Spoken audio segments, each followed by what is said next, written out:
Red 2 standing by, all for lit and in the green. Welcome back to Super Mario Odyssey, where we are traversing the Snow Kingdom, beating the frigid conditions, and we have to get ourselves a fish. Just as I wind up getting the fish, I take damage. Oh well, we can get our moon back. So, what we have to do here is swim along and then climb our way up, taking a bit of time, and then we can go and talk to this bonneter by dunking our fish in the pool. Yes, round belly. The mouth has an intriguing shape. Natural cold sink. Got it! I do believe I have solved this freezing fishy mystery. What was the mystery in the first place? Presumably how they wind up staying insulated. Probably a decent layer of blubber in all fairness. You have advanced the cause of knowledge. Well, that's something I'm always happy to help out with. We always want to be able to do things for science. Which, of course, is the main theme of my new Zorga build, Zorga Phantom. Because the majority of my Vanguard decks, well, my Zorga decks create various abominations with the power of necromancy and science. Necromancy and experiments on souls. Zorga Phantom creates them with the power of science, creating genome gels and mixing them into a special token that gains powerful abilities. But I've talked about that earlier on. But it is nice actually being able to talk about Vanguard once in a while. I don't really get much of an opportunity. The art's really good. I mean, admittedly, Shadowverse Evolve has just as good, if not greater art. Probably might give it to Shadowverse. The Shadowverse art is spectacular, but Vanguard has so many awesome artworks. It's really neat, honestly. So yeah, Zorga Phantom has a very interesting setup because Zorga can only revive the genome gels, which creates an interesting point for the deck and is also quite lore accurate. Because no matter how much he tries, Zorga is never truly going to be able to revive the dead. And as a result, his goal of resurrecting the legendary pirate Night Mist is always going to end in failure. It's a really, really good detail that actually lends a bit of extra awesomeness to the whole style. It's very neat when they do a lot of details like that, because... Oh, I didn't think I was going to make that. Oh, no, I didn't make that. Panicked at the last. But yeah, little details like Sacrifice Glass's skill and the way it works, that's fantastic. You are essentially giving your opponent sort of more resources, inviting more and more people to the feasts and parties held by Sacrifice Glass to gather victims for the ritual meant to resurrect Grand Dogma. The deck is slow, admittedly, because Grand Dogma doesn't get to show off its full power completely. There's only a little time frame in which it can appear, and you're gradually working towards its full strength. But basically, when you do get its full strength, essentially you've got a Vanguard that can retire 2 rearguards, restand, without worrying about without worrying about losing drive checks or paying any costs. It's a difficult deck to hit maximum power, but very interesting thematically, and it plays in a quite fun fashion. It is not going to be winning a lot of games.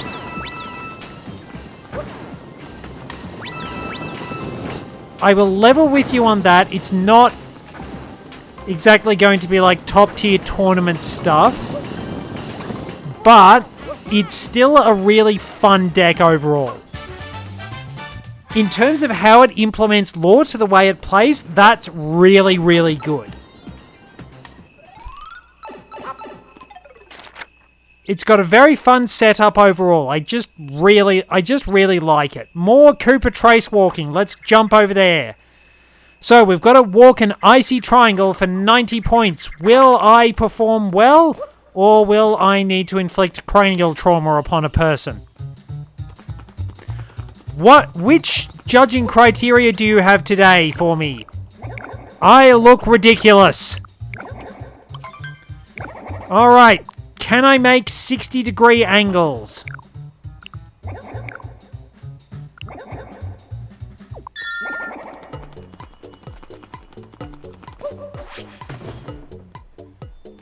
Okay, 60-degree angles.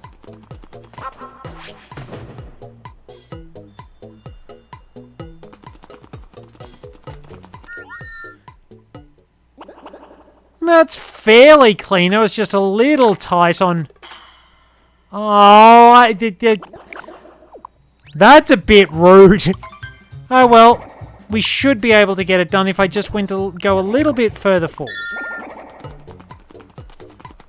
So let the natural skid of the ice... I can't focus on the arrows. They disappeared. Just a little bit more that way. A little bit more. And then we cut back in a straight line. Oh, I overcooked it again. Well, at least I'm consistent. I question the fact that I got an 89 twice. I think it's just... Oh, you just weren't quite good enough. That was a bad start. And we got to go this way. And if I push a little bit over here... Or wobbled out a little bit. Oh, that was terrible. That's 80 points. It's all about getting those angles, I guess. But yeah, it is really cool when decks wind up managing to work that little bit of lore in and have that extra fancy thematic touch that just lends a little bit more to the way they play. Might have overshot here. Well, I think that's... Oh, that's pretty clean. 96. Yeah, that's really good. But yeah, so the fact that Zorga's constantly trying to experiment with souls and interestingly will take whatever power he can, but is surprisingly savvy about it, is an interesting factor in his overall arc. When the mask units were introduced, Zorga masks naturally wound up being a focal unit. Oh, there's just one that's there. So that was one of the Stoicheia units. Zorga masks was pretty good because you got extra power for performing alchemagic. Like your front row would get a power up, you'd probably be getting your persona rides. And it was actually quite easy to perform alchemagic because I think you could use any two orders. Wait, that wasn't the one?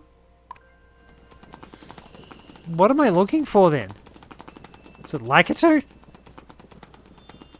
Oh, there's one just down there.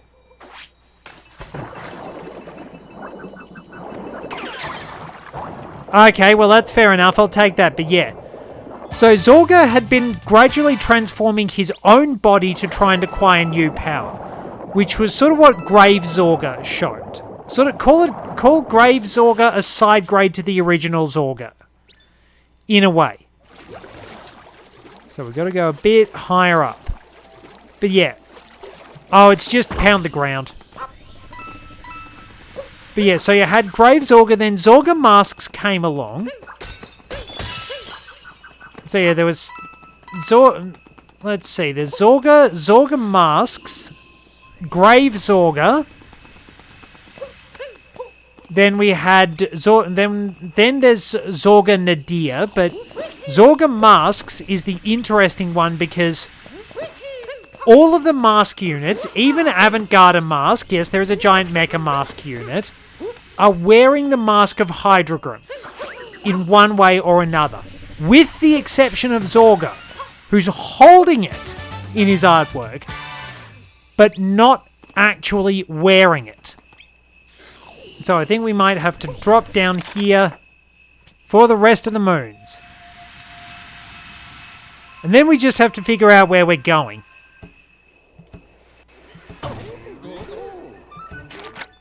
We don't get any map work, which is a little bit sad. Talkatoo might be able to help. Squirming under ice. Water pooling in the crevasse.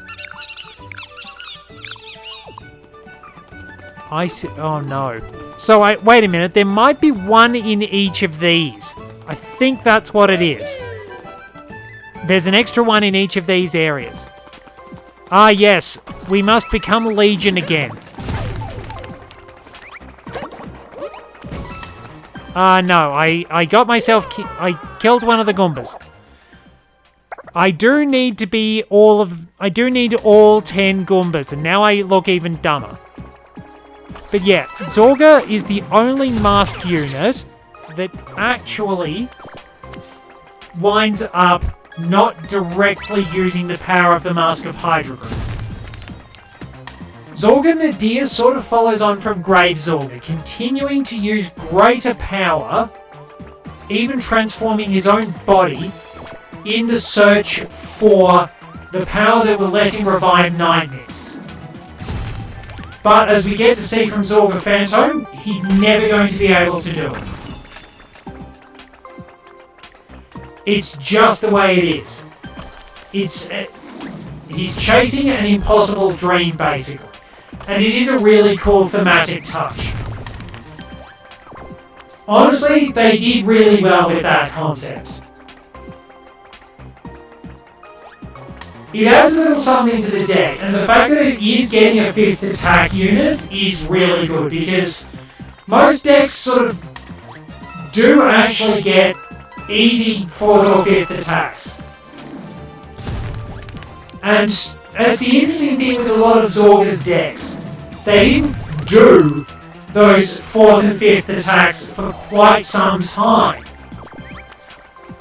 I think it took until... It essentially took until Carrion Crush being released to help Zorga Nadir that they wound up actually giving Zorga a consistent 4th attack outside the Divine skill. I mean, it's pretty effective though. It's a pretty useful one, but it also... It can be a little bit costly in some senses, but it's pretty easy to work with the counterblast costs. For the deck, if you literally play your cards right, you shouldn't have to worry about... Where is this one? You shouldn't have to worry too much about resources. I am not allowed to look.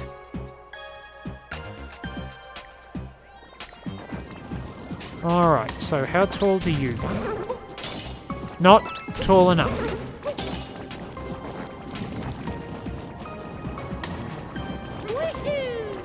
Oh, wait a minute.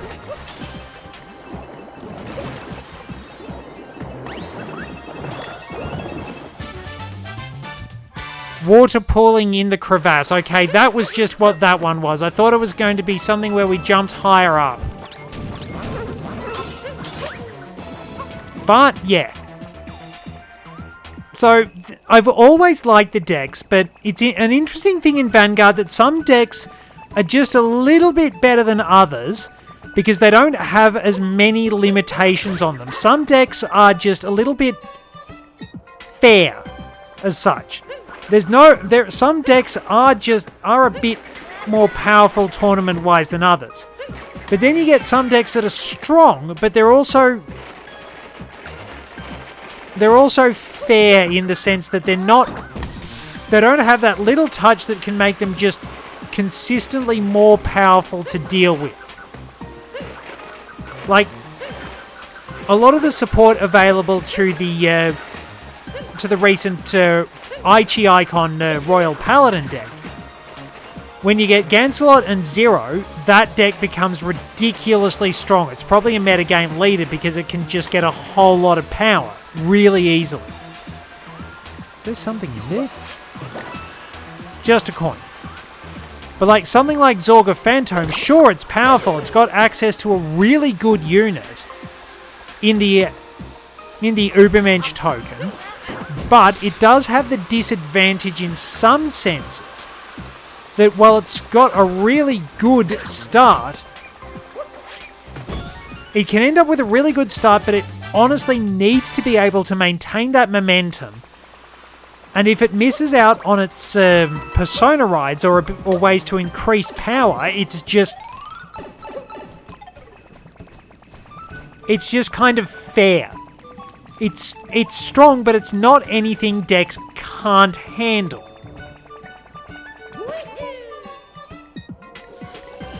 Okay, so we got... floating high above the ice.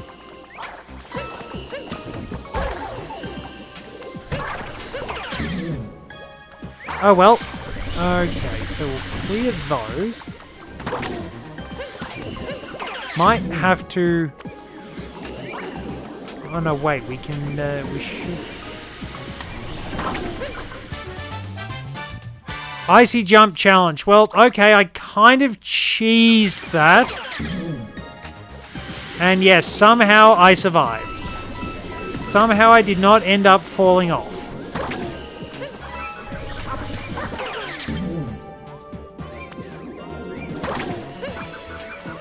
But yeah. Like, it's not like anything's particularly, like, super broken. And in all fairness, I'm stupid.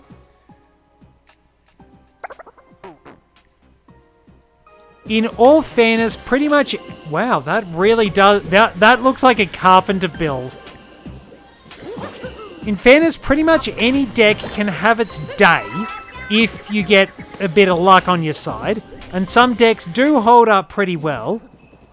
But it almost seems in a way like it's just... It's always been a bit of whoever wins the coin flip is probably going to win. Forgotten in the whole... Oh, rightio, I know. We have to go down here and we'll be able to finish things off. Down, down, down we go. And we need to get into the holding room at the side of this area, and then that'll give us our last regular moon.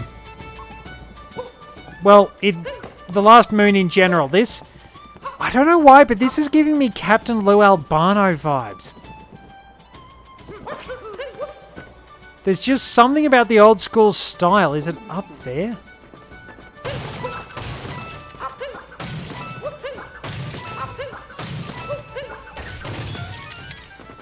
Yep, it is the one up there. Forgotten in the holding room. That's pretty good because that gets us all done with this particular level. So if we scroll back a bit, you can see we've done the Camp Kingdom, done in the Cascade Kingdom, done in the Sand Kingdom, Lake Kingdom, Wooded Kingdom, Cloud Kingdom, Lost Kingdom, Metro Kingdom, now the Snow Kingdom, and we were done in the Ruined Kingdom. You know, I could probably go and just get the moon done. I don't really want to go to the dark side of the moon. I mean, we've got plenty of time to go to the darker side. But to be honest, I'm enjoying the cleanup. I'm enjoying just sort of mucking around, doing all these bits and pieces, and just seeing if I can gradually locate all the unique moons. Some things I am going to need a lot more skill for, and I don't have a lot of that skill. But eventually, if I decide I've had enough, then I will wind up going to the darker side and we'll wrap up the little project. Or at least try to. Once again, we can breathe in space. Now, where's the dog? I am in requirement of one dog. The dog's near Crazy Cap, isn't it? Where are you, space dog? Here we go. Come with me. You've run off to somewhere else that I did not want you to run off to, but... because this is not where the moon is.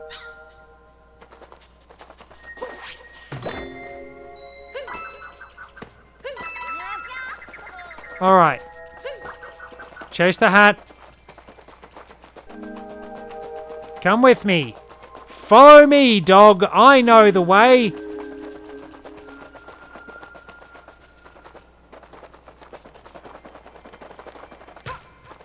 Kick a rock on the way. If we go over to this corner, somewhere around this corner, we get our hat back. I got to the right spot.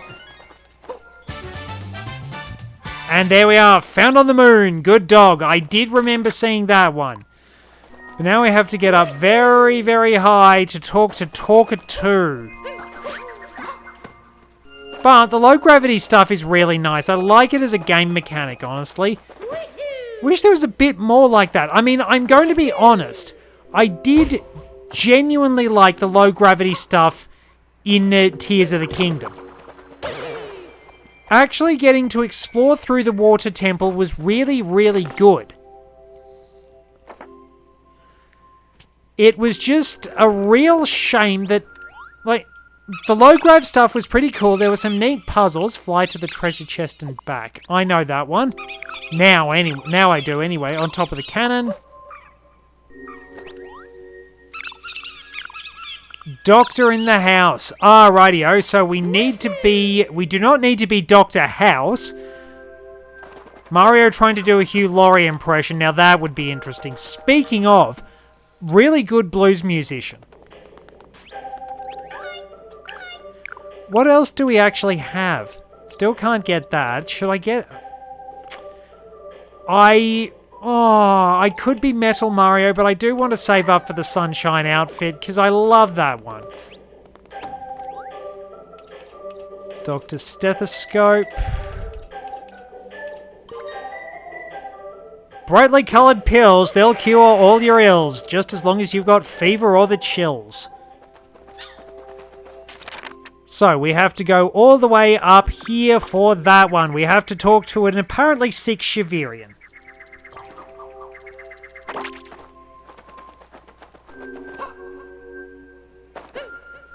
But yeah, it was really neat actually seeing the low gravity stuff and then travelling up the waterfalls, but if I'm going to be honest, the dungeon itself was just okay. Ah, this guy here who is sad. What with cake and stew, I have overeaten and my stomach hurts. Is there a doctor nearby? You appear to be doctor from head to toe. I have been waiting for you. Well, allow me to diagnose you. Let's see, you have tuberculosis, you unfortunately have cancer, and you have herpes. That will be $10 million. Can you afford to come back? Thank you. I feel better now. You weren't listening to me, were you? Please take this in payment. I do not take... What are you trying to pay me with? They do not have hands. Alright, Dr. Mario has diagnosed this person with a lot of things, but let's be honest... Dr. Mario just makes up diagnoses because he is a back alley doctor. I think Masahiro Sakurai jokingly claimed that Mario's black outfit was a back alley doctor for the Super Smash Bros. Series. And it has since remained Dr. Death as a nickname my brother and I gave to that outfit. But yeah, Mario would make up a whole lot of diagnoses because he's not actually qualified. Would you believe in the Dr. Mario World game there was actually a Dr. Goomba? There was just 3 Goombas in a doctor coat. everybody appears to have some sort of questionable medical qualification. We have medical pros who are, well, they're not very good at all. We have quality with a capital K, but quack with a capital Q. Oh, dodge. Somehow I poleaxed a Parabones. And my butt is on fire.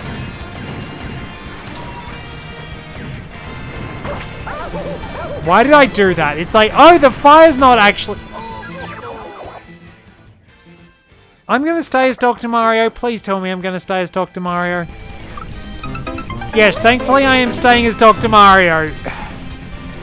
To be fair, that one I deserved to get clowned for because that was really stupid.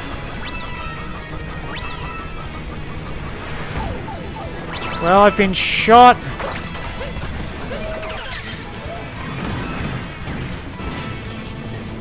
Move on forward, ease on down the road. Oh, cool, I can just use the cannon to pick up my coins. That's fairly handy. It's a little weird. But hey, if it works, it works. There we go. So yeah, it was really weird that there was a Dr. Mario mobile game. But I'm still convinced that Dr. Mario would just make up diagnoses to try and con his unfortunate patients into giving him money. And then wind up giving them his shifty mega vitamins, which are actually suppositories. I mean, have you seen how big those things are? He's probably an absolute sadist.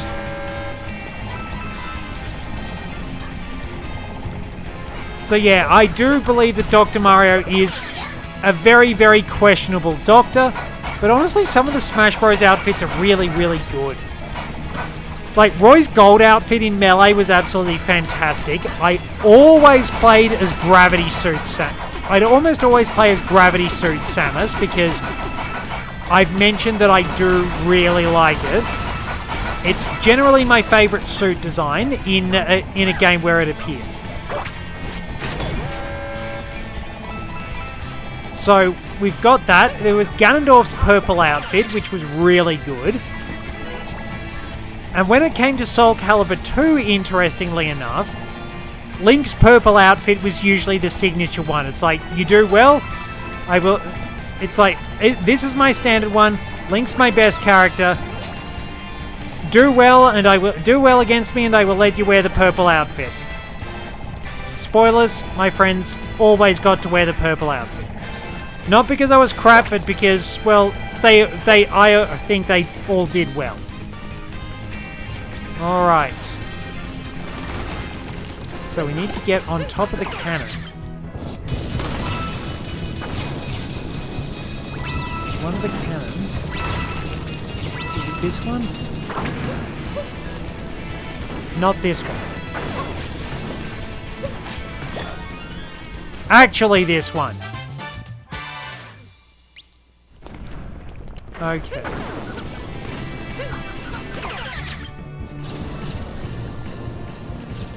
Oh, where's the camera? Alright, well, we made it here, and there's a moon just hiding back here, which I totally knew about. And I didn't wind up just fumbling my way into that. No, that was all completely intentional. Where am I going now?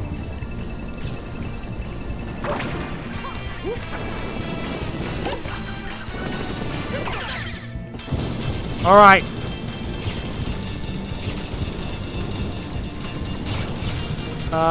Somehow I got turned around. Let's take a look at where I'm at. Ah, right. Oh, come back here. So I got turned around, I went the wrong way.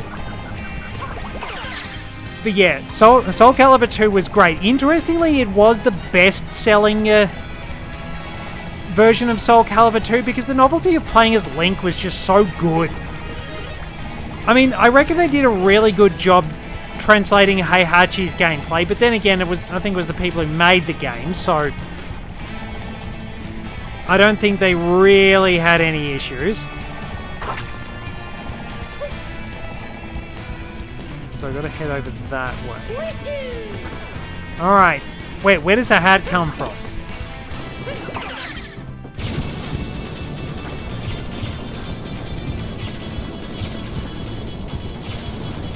Make it, make it, make it. Made it. And there we go with flight to the treasure chest and back. One more. One more. So if I... Oh, that just takes me there. That's unfortunate. But we'll walk back to the Odyssey.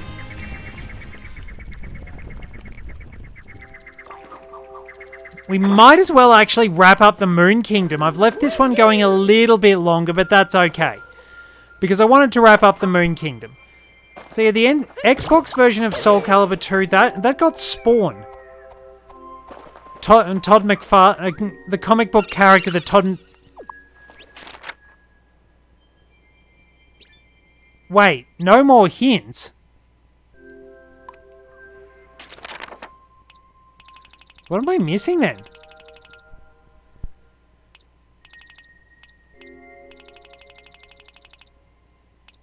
A tourist in the Moon Kingdom.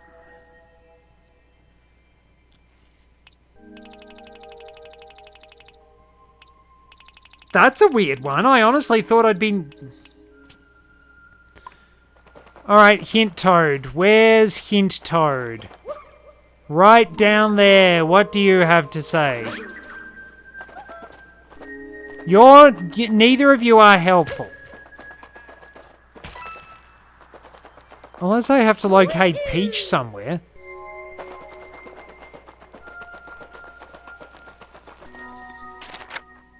Or is it up in the wedding hall somewhere?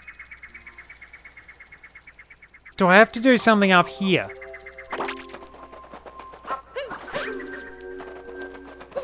Maybe I do. Let's take a quick look, and if it's not here, I'm coming back to it later. So I hope there isn't a moon for just fighting Bowser.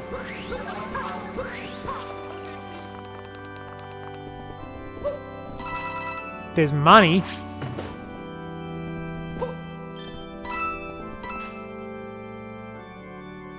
Nothing fancy here.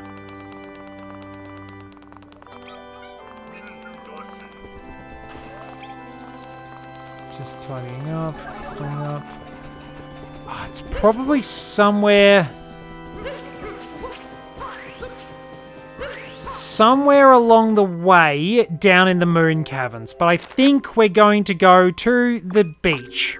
Thank you very much for joining me. Till next time, this is Red 2, returning to base.